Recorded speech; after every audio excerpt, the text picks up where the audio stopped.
Hello, আসসালামু আলাইকুম। আজকে আমি একটি রেসিপি নিয়ে আসলাম। তো বড় মাছের ডিম কিভাবে রান্না করতে হয়, কিভাবে কি প্রসেসে রান্না করতে হয় সেটাই আমি আজকে উপস্থাপনা করব আপনাদের সামনে। আপনারা আমার সাথে থাকবেন। তো আমি এই তো মাছের ডিমটা হলুদ লবণ দিয়ে আমি একটু সিদ্ধ করে নিলাম।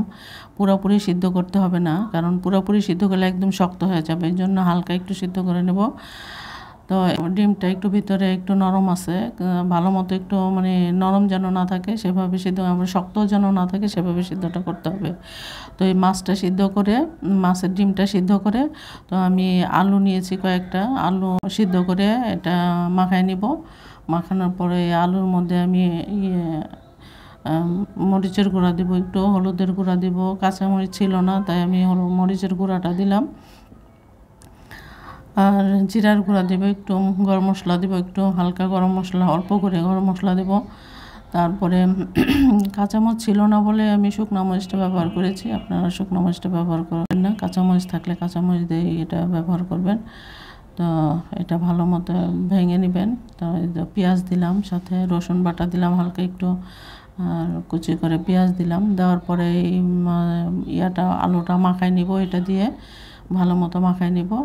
তো হলুদের গুঁড়া দিলাম, জিরার গুঁড়া দিলাম, তো শুকনো মরিচ দিলাম, আস্ত শুকনো মরিচটা দিলাম, যেন কাঁচামরিচ নেই তো এই জন্য শুকনো মরিচটা দিলাম। আর আপনারা কাজ করবেন, ধনিয়া পাতা থাকলে ধনিয়া পাতা দিবেন, ধনিয়া পাতা দিলে ভালো টেস্ট হবে। তো আমার কাছে ছিল না বিধায় আমি দিই না। এটা আপনারা দিতেও পারেন, নাও দিতে পারেন, এটা আপনাদের ইচ্ছা, আপনাদের মর্জি। তো এভাবে মাছের ডিমটা ভালো মতো কষলায় নেবেন। কষলানোর পরে এই আলু সিদ্ধটা এই আলুর মধ্যে দিয়ে মাখায় নেব। মাখায় আপনার যেরকম শেপ দিয়ে আপনারা বানিয়ে নিতে পারেন, যেমন গোল করে বানাতে পারেন, 4 কোণাচা বানাতে পারেন, 3 কোণাচা বানাতে পারেন। বানায় এটা ভাজতে হবে। তো এটা ভালো মতো আমরা মাখায় নিব। মাখানোর পরে তারপরে আমরা সেই একটু কর্নফ্লাওয়ার নিব। কর্নফ্লাওয়ার নেওয়া যায়, আবার না নিলেও হয়। ডিম ফেটে নেব একটা, হালকা গুঁড়া মরিচ দিলাম, কাঁচামরিচ ছিল না বিধায় গুঁড়া মরিচটা দিলাম। তো ডিম একটা ফেটে নিব।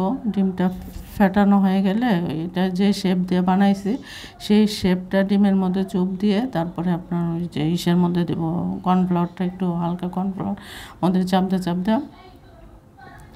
তারপর আমি তেলে ভাজবো। তেলে ভেজে এটা আমি এমনিও রান্না করতে পারি, আবার তরকারি দিয়েও রান্না করা যায়। তা আমি একটু তরকারি দিয়েই রান্না করব। সেটা হচ্ছে পটল আর আলু দিয়ে রান্না করব। যে কোনো তরকারি দিয়ে রান্না করা যায়, আবার শুধাও রান্না করা যায়, এমনি দিয়ে রান্না করা যায়।